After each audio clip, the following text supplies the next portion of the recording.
Paragon Gauntlet Guide. Yes, hello everybody, hope you're doing well.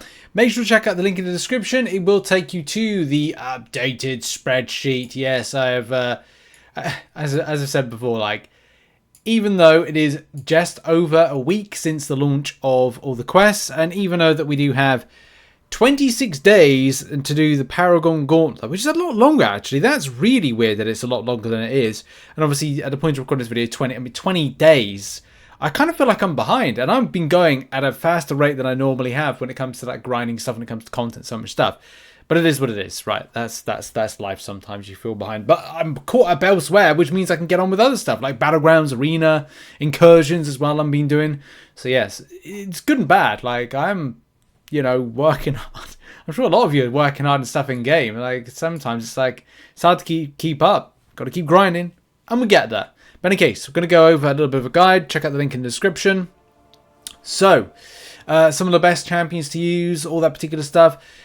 Taking inspiration from people of the community, things that work for me. I ended up using like stuff in weird kind of ways. I mean, look, I did bring in Hercules. I was hoping not to use Hercules, but then I just kind of thought, well, let's just use him in any case. So let's get right into it. Let's get right into the guide and information and stuff. So the first fight of this, and do bear in mind, it is kind of like saying, what did you use against the bosses in the event quest? Thronebreaker difficulty. Well, use them again in this. That's basically it. That is basically the quest in a nutshell. The great thing about this is you do get to switch out. There's choice nodes along the way, which are there. If you use a revival too, who cares? I mean, I didn't, but look, if you do, it doesn't matter, because at the end of the day, the rewards you get are great. But difficulty isn't like so high. I got to be honest, some fights I made a complete meal of it. Some fights I played well, other fights I can't even speak, let alone swipe, it seems. But in any case, we'll start with the first one. Venom Pool. Venom Pool is your first champion to go up against. If you remember how the event quest version of the champion worked from the Thronebreaker difficulty, then you'll know it has a cult immunity, has enhanced parry, armor up, scared stiff, arrogance, contagion. Now, I got to be honest, the only thing that I was really worried about was contagion, mainly because I was focusing too much on a different rotation and how I wanted to rotate the champion. So I like poison immune options for this. Again, it's down to a personal opinion. Also, every 10 hits on the attacker's combo meter, you do get faltered. So watch out for that. I would say that, that's something to really worry about. Unless you choose champions that are naturally going to be hitting into the block, therefore not raising your combo, then again, it's kind of like, it's up to you as well, because you're starting off with a team of 3. So you've got to make decisions about who you're going to be taking into further fights. So for me, I had Overseer planned for 2 fights, and the 2 fights he worked well in. Funnily enough, he is not one that I've recommended on my list, because there are better, well, it's not better options, because it's like, if I say better, but I do the fight, then necessarily is that term valid in this case? I don't know. Any case, look, lots of champion options. Hulk, Wiccan, I heard somebody use. Hercules, Hulkling. Hulkling makes a lot of sense. Great option. Dragon Man, I've seen. Kingpin makes sense. Absorbing Man makes sense for a lot of fights. See, with someone you use Ghost for the entirety of the fight and the Gauntlet, so fair play. And also Black Widow Clairvoyant is another recommendation for that one. It depends how annoyed you are about Scared Stiff. To be honest, it wasn't an issue. Every 8 seconds the attacker is rooted for 4 seconds. Rooted champions cannot move, blah, blah, blah, blah. Didn't really focus on it, didn't really care.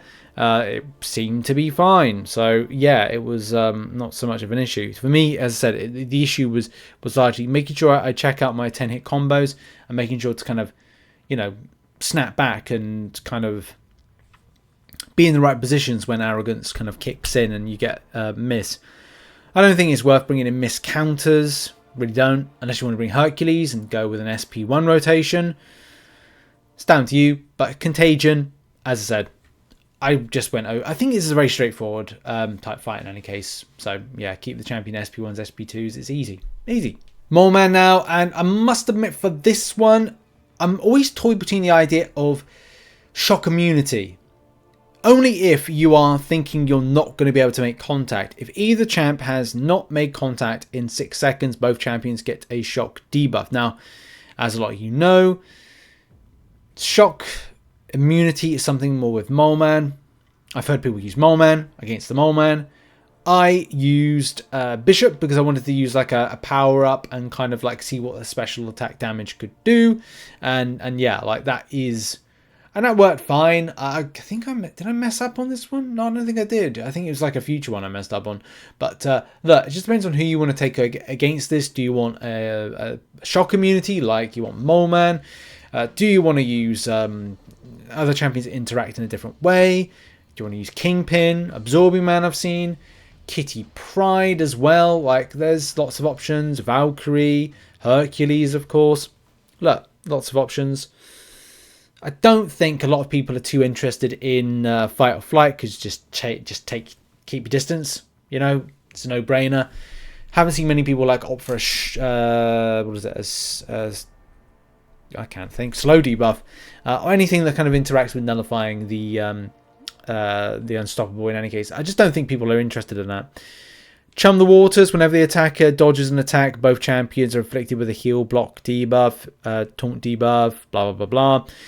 This kind of speaks into champions like Kingpin, powers up, good. Valkyrie, another option, because does elements of purification. I can't remember if that's the case with that, but it could be, you know, a good option. A lot of people do use Valkyrie for a lot of things, including this particular fight. At this particular point, you can look to change out your choice of champion, and this may be something that you're like, well, our future prep.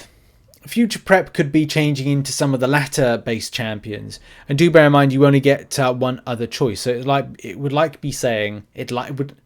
would be like, yeah, I don't know. English wasn't. It seems to be my second language. People were picking up on my pronunciation. But look, like switching out champions. Some people would say like, okay, well, I switch out champions for a counter for Iron Man, for Gladiator at this particular point. So some of these particular champions right here. I didn't actually use the choice node and decided to stick with the team which you can see on screen of Overseer, Hercules, and Bishop. I probably should have changed that out and mainly changed out Bishop for something that maybe Magneto, maybe Kingpin, maybe Kitty Pryde. That probably would have been a better option. And it didn't go disastrously bad. It didn't cost me any kind of revives. It was itemless, so if it's stupid and it works, it's not stupid. But I would have said for this particular fight, Red Hulk, I used Overseer. I probably would have used something else. And that's, again, down to like, I wanted a counter for Toxic Thoughts, and I just kind of felt that that was an issue.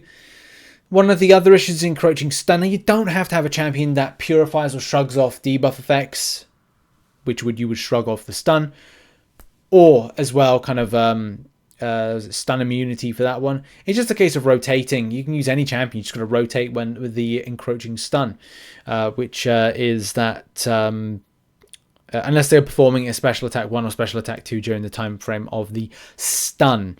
So, you know, that's kind of like another way of approaching it. Langer as well, make sure to have some power left over in the tank.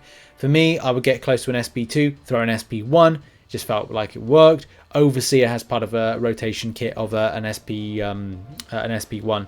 So you don't have to play the champion on an SP1 rotation element. You could do an SP3. But the point is, I can I? Because we need to deal with Encroaching Stun. So yeah, dealing with the poison and everything else was kind of like, yeah, fine. But then a lot of other champions are better for it. You know, you could look to the likes of Absorbing Man. I still want to use Absorbing Man. To be honest, I would probably go Nick Fury. If I had another shot at it, I'd probably go Nick Fury, Kingpin, or probably Hulkling would be my personal one, just because I like the interaction better. But again, personal opinions, personal thoughts, who you use is very important to yourself. And if you have the champion as well, that's the other thing, if you have the champion. Next on to Baron Zemo. Look, stuff you need to intercept. That's basically it. Intercept's kind of the way of the game with this particular champion. I've seen people use Kingpin. I've seen Elsa Bloodstone being used. I've seen Kitty Pryde being used effectively. I've even used Magneto in the past for this particular fight. And I think I used it in Thronebreaker. I did end up messing up with Bishop because, well, to be honest, I wasn't really thinking of using Bishop. I just wanted to throw a special attack and just like take his health down. And I think, no, actually, I did mess up a little bit with my finale with Hercules. But still, you know, it's not the end of the world. It didn't do much of it in the way of damage. I think I just messed up on a rotation or something like that. But in any case, that was fine with Hercules, but any of the champions mentioned could do the job pretty well. And my other, recommendation would have been to use Magneto for this one, just down to personal preference for that one. Now on to your choice node. Now, depending on what you chose to switch to before, you may either have one champion already kind of like in your team that you can then take on the likes of Gladiator and Iron Man, or you've just swapped out for something with this node right here. Now, here's going to be the thing, isn't it? Moving on to Iron Man. Iron Man's an interesting customer. I would say dealing against this, very straightforward. The walls are closing is a little bit annoying, but you can deal with it. I'm very aggressive when it comes to this, and there are some really kind of like amazing options to take this down. When I was doing the quest portion of things, I was using Medusa, but I would say there would be actually Magneto is a bit of an iffy one. I will leave it there because some people have used that and used it well, but I would say there's other options that are a little bit better. Cosmic Ghost Rider is an absolute fun fest for this, and yeah, like I've heard of someone using Spider-Ham effectively, Hercules of course, and I'm sure there's tons of other options for this one. And now on to the final fight, which is Gladiator. This one I made a meal of this fight, I really did. It did not go as smoothly as I liked. I've fought Gladiator more times this month than I think I've fought any other champion, and it was like this was my last kind of like throw, and it's probably my worst fight. I'm using Tex, he's 5-star magic against him, and I was like, this time it just, I don't know why, like I just wasn't playing very well. But in any case, when the chips are down, look, it didn't cost me a revive. So again, like I'll take it, even though it wasn't a good fight. I'll take it.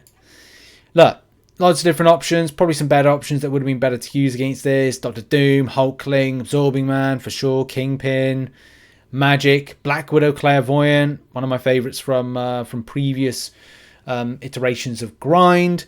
And yeah, so there's tons of options. And that really is it. That's going to conclude the video there. I don't want to make this too long, get right to the point. Of course we did. Hope you enjoyed this video. Check out the link in the description for the spreadsheet. And yeah, check out some other content located on the screen. Have a lovely day. Bye-bye.